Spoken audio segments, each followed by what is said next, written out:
learn about what our host is going to be chatting. And I want to go ahead and see who is in the chat. Hey, Ronald. Eric, here he is. How you doing, Hey, Eric? good. You? I'm doing great. Yeah, good to be here. Cool. So go ahead, Eric. You actually popped up right before I even expected it. But go ahead and tell me what we're going to be talking about today. Yeah, I mean, we're talking about just general extension development. If there's any questions there, but mainly focused on GitLens, which is one of the most popular Git extensions for VS Code. Really helps you with your workflow, understanding code, and diving through history. So yeah, talk about any aspects of that. Nice. When I started it, but it originally started out as just a side project that I wanted to play with. I fell in love with VS Code. I've always been building tools for myself for a long time, and the extension support just came out in VS Code, and so I wanted to build an extension, play with TypeScript, and I wanted to also help out my team that we were transitioning to Git. So Git was new for everyone, so I was trying to build something that made my life a little bit easier, my team's life easier. Of just something I constantly did when debugging is trying to figure out like why these changes. How did they come about? Like, where did they come from? Why was this the way it is? And always trying to dive through history to learn more about the code. And so, started out by adding CodeLens just to show you the commits that, where the code blocks, what changed them recently.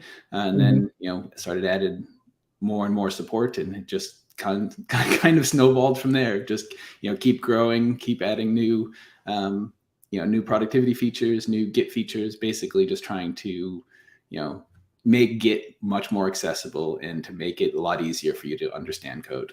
Nice. Like sometimes I tell like new developers that if you ever come into a situation where you feel like you wish you had a particular solution for a problem, don't be afraid to try to think of like what's a solution you could come up yourself and put that out there. And sometimes that's all it takes, instead of just like complaining about like this is not available right now. I wish this app could do this. Well, if you think you could try to do something, things get invented by people, and you could be like one of these individuals. Yeah. Like that's what happened with you. You saw an opportunity for a solution that made your life easier, and now it helps others, right? Absolutely. Yeah. I mean, it's a great time to be a developer and to, have all these, tools to be able to create these really amazing experiences, like with very little investment. So yeah, I would definitely encourage people to jump in, check it out. I mean, VS Code especially, has a really good, API for just getting into things. You don't have to know a whole lot. You don't have to build a whole lot to create some really powerful, and exciting things. So Yeah. I would. So let me ask you. So most commonly, so now you already started chatting about GitLens, but some people that might have just jumped in late just said, "What is GitLens?" What would be your elevator pitch if you were in an elevator and you had like 10 seconds to just tell somebody, and then we can go ahead and start with the demo. What's your quick answer to what's GitLens? Yeah, so the tagline is GitLens supercharges Git inside VS Code, and so basically the idea is that it makes Git much more accessible and allows you to easily see how code has evolved over time, so you can understand it better. All right, that sounds awesome. Well, without further ado, why don't we go ahead and get started? No pun intended. Get started. Welcome to Kabalo and Dinhoy, Joseph. Thank you guys for joining. Let's share your screen, Eric.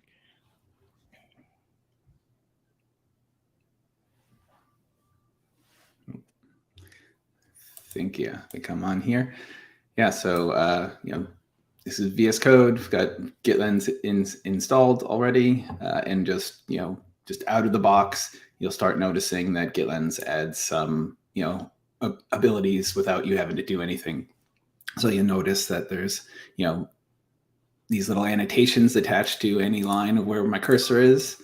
You can hover over them and it will give you information about, the commit, who did it, when, the commit message. There's a little action bar, the change of what it looked like before to now.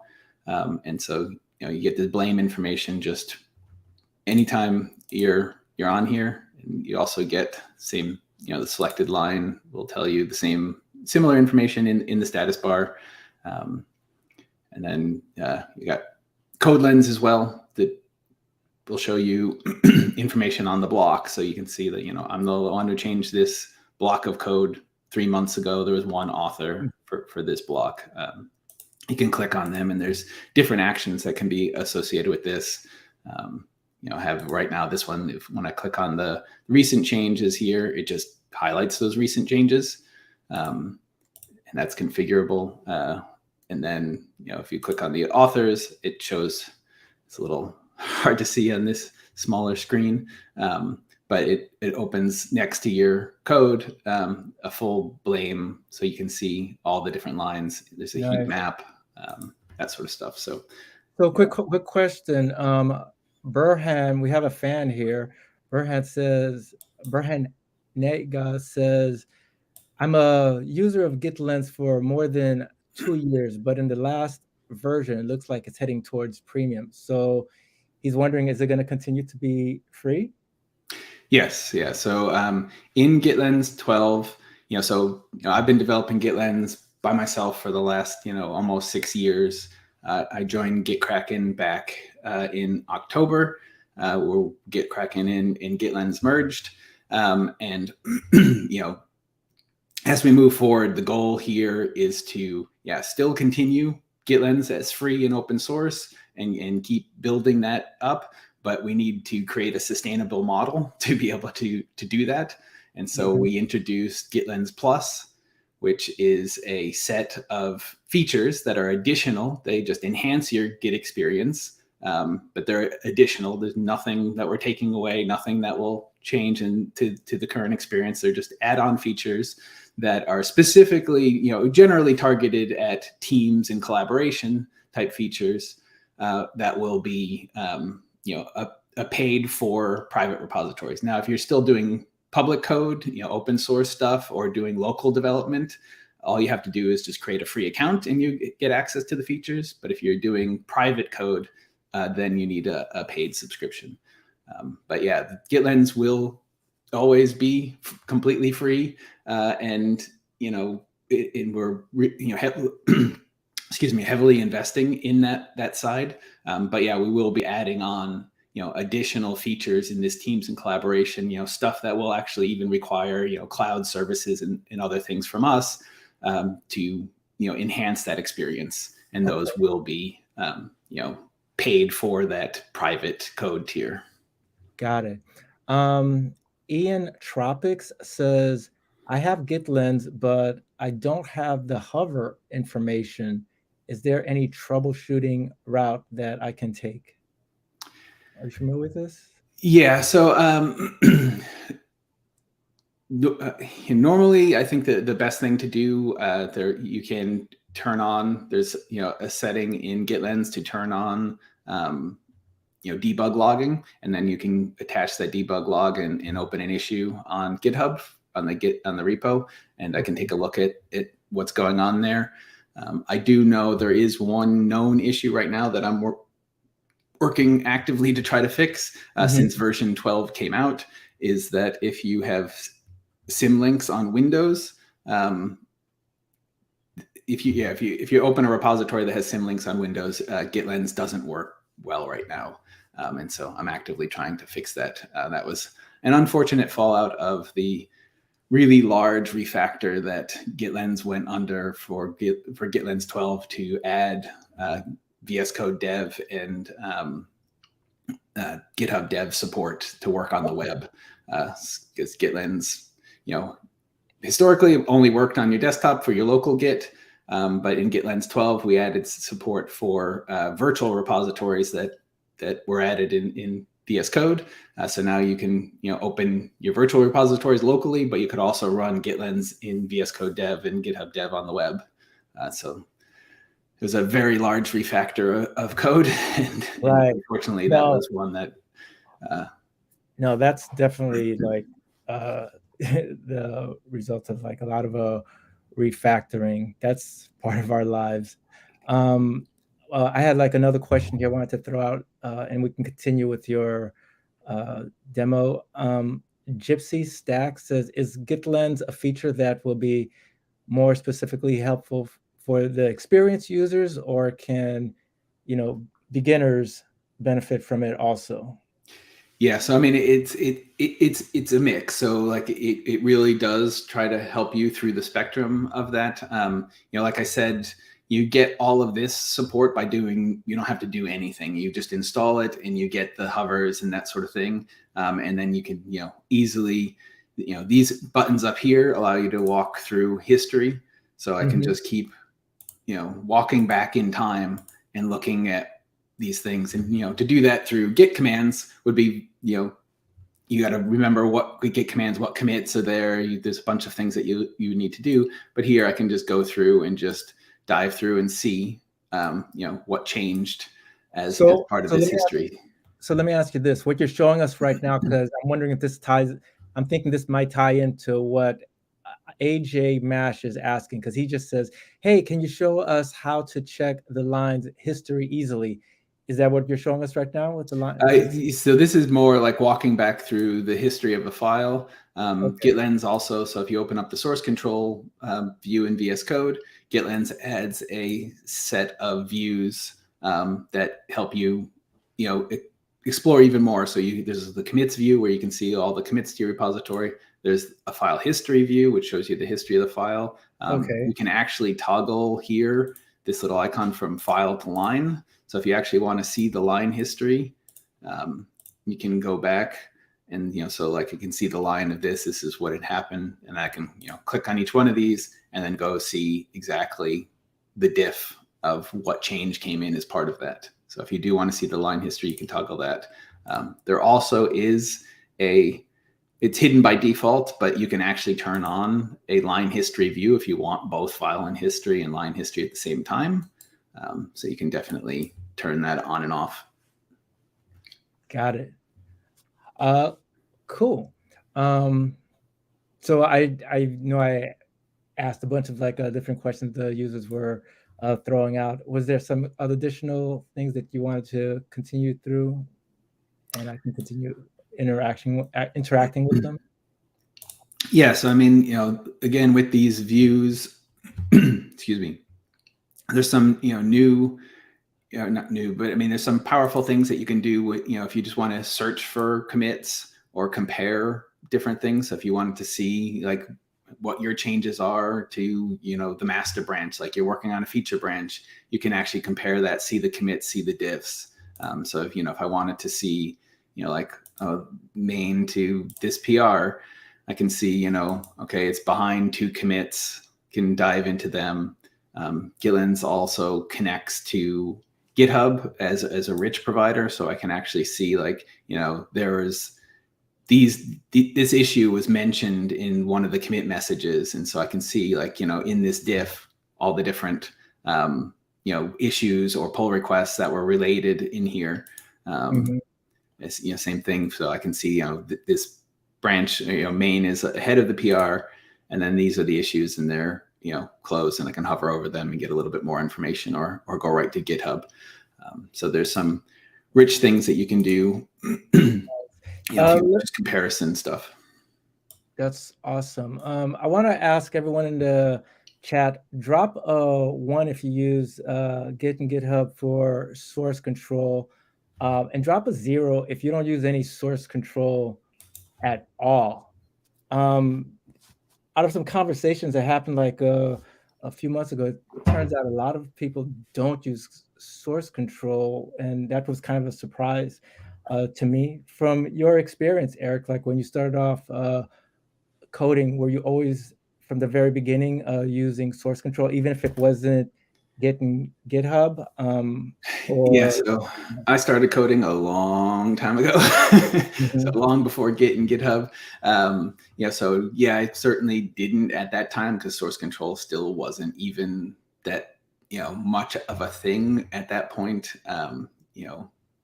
When I first started, yeah, it was like basic, in basic computers, Yeah, the Apple IIs and that type of thing. So source exactly. control is not even a thing that existed yet. But as we moved on, yeah, I mean, I definitely use source control in early jobs and that sort of stuff. But like starting out today, right, with the tools that are a lot, you can, like, even if I'm going to start some just tiny little test thing that or tiny little, like if I'm working on a new extension or that sort of thing, I'm always going to start with source control just because I'm used to that workflow, and I like the safety of being able to snapshot parts. I can go through history to see what I did before. Even just something like GitLens, where almost all the commits are from me, but like I don't remember what I did 6 months ago, never mind 6 years Exactly. ago. And so like to be able to go through that history, see what I might have been thinking or why this change had come in, I think it really helps. And if you write good commit messages, it will really help. In so many cases, it's helping future you of being like why you did what you did or how that change came to be. Yeah, I mean, it's like so incredibly important. So even before I started using like Git and GitHub, there were other source controls sources that I was using, like I think there was one called Subversion or something like Yeah, that. SVN. Yeah, exactly. And Yeah. even before that, I would just like back up stuff myself because I'm paranoid about losing Yeah. I uh mean, there's Visual Source code. Safe I used a ton. Yeah, Microsoft from ages ago. It's all those. exactly. Wow, let's get an applause for back in the day. Yeah. A lot of people have said yes. Okay, that's good. That's nice to hear. But then again, it makes me wonder if people that would be watching this would be the types to be aware of it and they would be using it, and the ones that don't use it um, either wouldn't be watching or they're too ashamed to do it. If you're not using any source control, you get the risk. um, Someone asked what the theme is. I think that was Jerome. Jerome asked, what theme is that? He likes that. Yeah, this is it's my own theme. It's called Amethyst. So it's in the marketplace. Yeah, this is actually Amethyst Dark. Okay, nice. Um, cool. So, were there other, in addition to this, tools that you develop that either works with GitLens or just like completely separate? Yeah, I do have a handful of other extensions for VS Code. One of the ones that I'm actually excited about, hopefully coming up more is now that VS Code has added a sort of a tabs API, so you can actually, as an extension, get what tabs are out, the different editors that are opened in the groupings of them. Mm-hmm. Right now, it's only a read-only API, so you can read them, but you can't sort of like manipulate or restore them. But I had an extension. It was called Save All the Tabs for actual Visual Studio, not Visual Studio Code. That basically allowed you to save sets of tabs. So like you can say, like if I'm working on one thing, I can just save this layout of all the tabs and then go start working on something, and then I can go back and restore those tabs to get my state back to where I was before. And those could be tied in with Git branches and that sort of stuff. So I started the same similar thing. It's called Restore Editors for VS Code, but because of the limitations of the API, it hasn't been able to do very much. So I haven't invested really anything into that in quite a few years because that tabs APIs, or the open editors is what it was called originally, wasn't available. But now that has landed, I think either last month or sometime very recently. I want to see if I have time, I want to see what I can do there. And I think there is some tie-ins to not specifically to GitLens, but to Git. Like if I'm changing branches, well, I can restore a set of tabs that were open when I was on that branch before. If I'm open to this PR, I can restore the and save the tabs that are associated with that, just to make it easier to context switch if you need to, so you don't like lose your state. Got it. I'm trying to make sense of this comment right here. Gleb Bashkatov says tabs versus spaces. I'm wondering if it's Yeah. So it's funny. I've always been spaces my whole career for a long time, but I had a couple of years ago, converted. As you can see, it's all tabs. Converted over to tabs. Mainly the argument that I've heard there was that with tabs, the person looking at the code can set their tab stops and have things the way that they, for low visibility or for other things where people have a hard time, needing more space or needing more separation between the code, it gives them that ability to do that. So tabs are just much more accessible to a larger audience for reading that code. So that was enough to convince me to switch over to use tabs. Nice. Again, while we were asking some questions, were there some other features that you wanted to show? Yeah, sure. I can show, like, one thing too is just like, I showed you that the file blame, there's also a heat map view. I'm showing the actual insiders version of GitLens. You can also get that in the marketplace. So the GitLens just has a nightly build that comes out, but the heat map, just shows you sort of like the recency of how recent the code changed. So like here you can see, the orange is stuff that has changed more recent. Blue, the darker blue, is stuff that's changed older. So you can see, can jump right to here. In the new version here, I'm also showing it on the code itself, so you can sort of see the gradient. But it also is, and these are all options, but it actually, you can see it's like graying out the code that's really old. So there's some interesting things going on with the heat map, so you can really see, and that'll be coming in version 12.1. You can actually play with it now in the GitLens Insiders. So that's another one. Toggle file changes basically gives you, like, if you just want to know what the most recent change to the file is, it will highlight them. So you can come in here, like the most recent change here was actually apparently a deleted line. Not super exciting for here, but that same annotation you can also trigger it if you want, based on different code lens or different actions. So like I actually have that triggered here, so it'll actually show me the changes from that commit. So this is the last change that came in. I can see the hover sometimes. See the changes came in there. Quick question, producer, if you could throw up Claudia Alamo's comment. She says, how can I get the special symbols like it's the smooth equal? Yeah. So I'm using a font. Love, by the way, that people are appreciating the little things like that that happy, Definitely. Little things. Yeah, so I'm using a font called Faracode, and that uses font ligatures. I think Cascadia Code is another one that uses font ligatures. So you can enable font ligatures in VS Code, and if you're using a font that supports it, it does these combinations and that sort of stuff. Like these as well. So yeah, I love having fonts that do that. Yeah, seriously.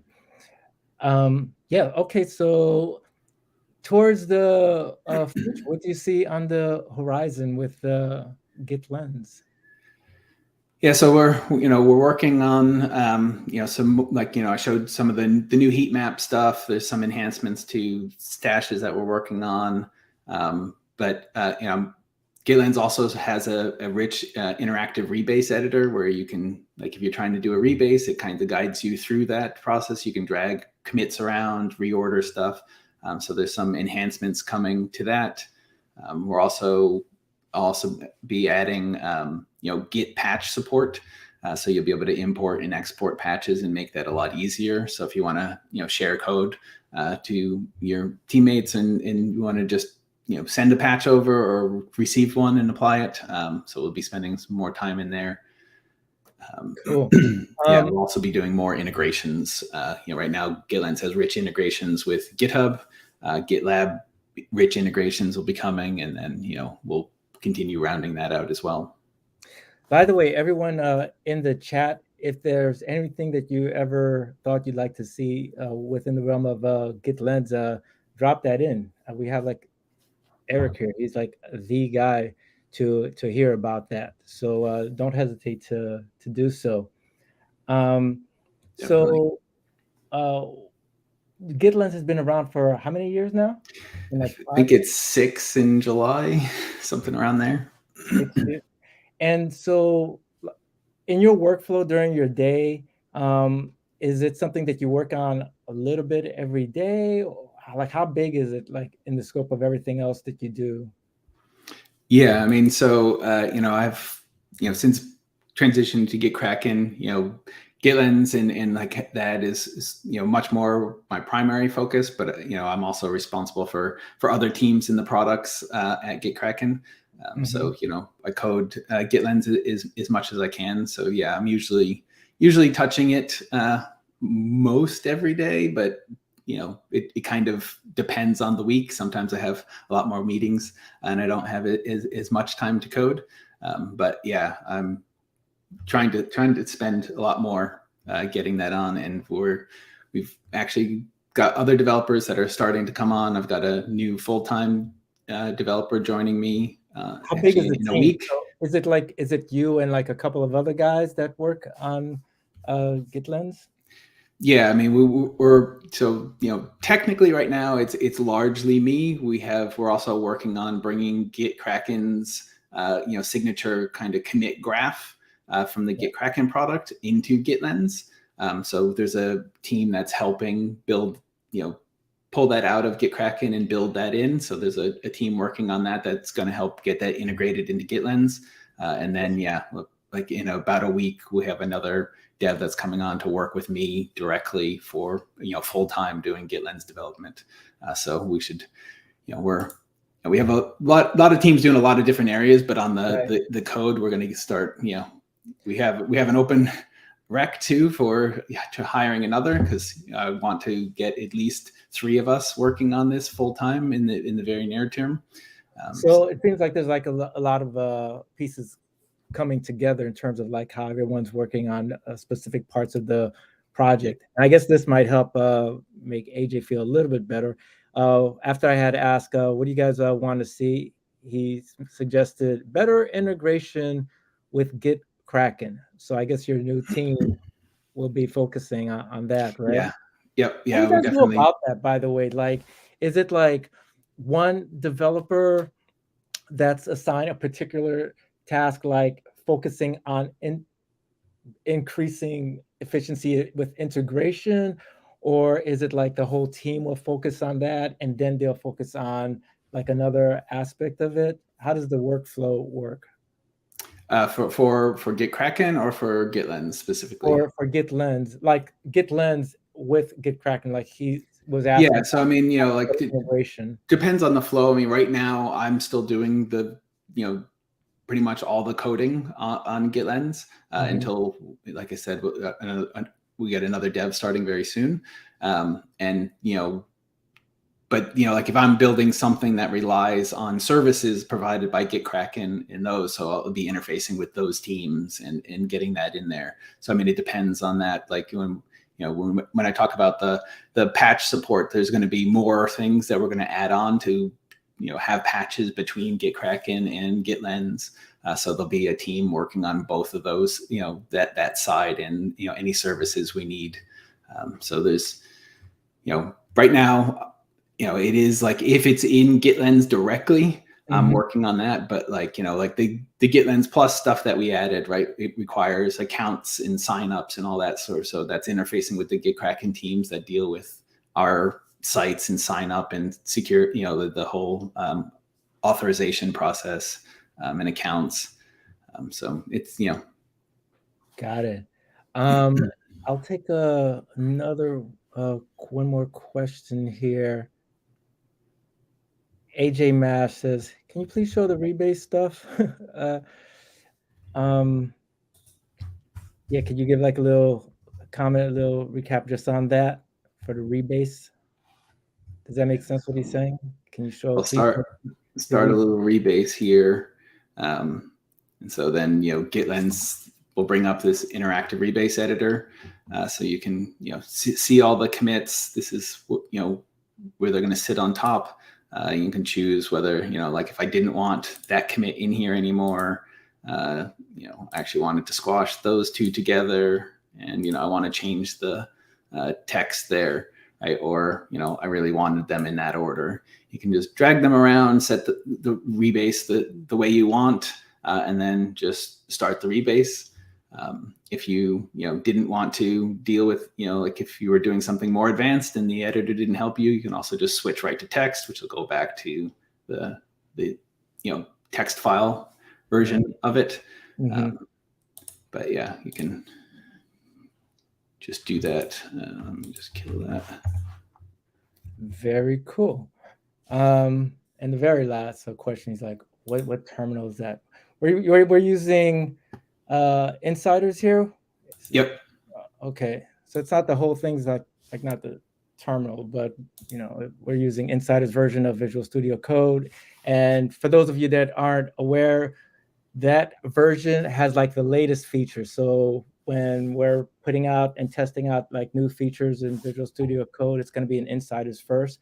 So if you want to have the latest and the greatest and be willing to like test to see the highlights or if anything goes wrong, go ahead, use insiders. Yeah, and I mean, like the terminal is, I mean, that's just, I'm using just PowerShell. I'm assuming they're asking more about the terminal prompt, which I use in Oh My Posh, which is a prompt sort of, you can configure how your prompt looks in PowerShell, and actually it works in other shells as well.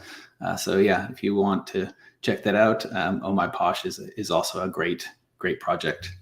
Oh My Posh. So that's similar to the other one. What Oh My like ZSH, I think, is another. Yeah, because I actually did a short TikTok on that one to customize your terminal. So this one is Oh My Posh, like POSH. Yep. Yeah, for PowerShell. Yep.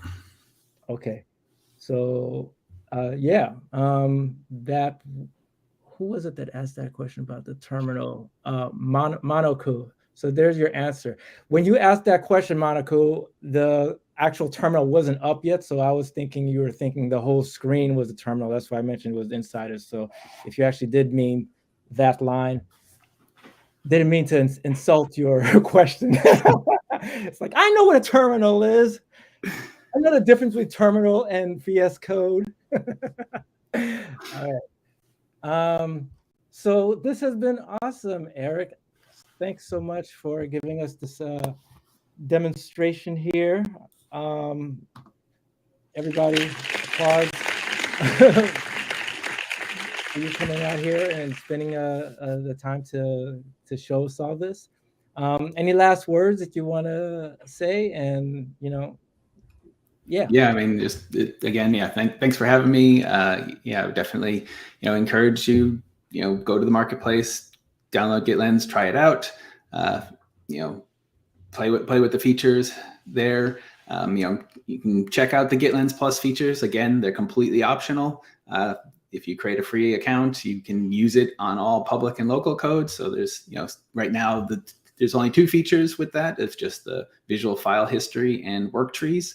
And those will continue getting enhanced over time, but we'll be adding more of those, as well as adding many new features to just the core of GitLens as well. So yeah, definitely check it out. And if you have any features and stuff that you'd like, go to the repo, open a feature request, because we'd love to hear them. Cool. Do you guys hear all that, by the way? I went out the way to make sure I could have some sound effects. Yep, they're coming through. Awesome. All right. Thanks, Eric. And thanks everybody for joining. Make sure you check us out on our other social media. In addition to YouTube, check out our TikTok channel. Producer, if you could throw up our URL for that, that'd be awesome. And until then, we'll see you guys on the next stream. All right. All right. Thank you. Thanks, everyone. Bye. Bye.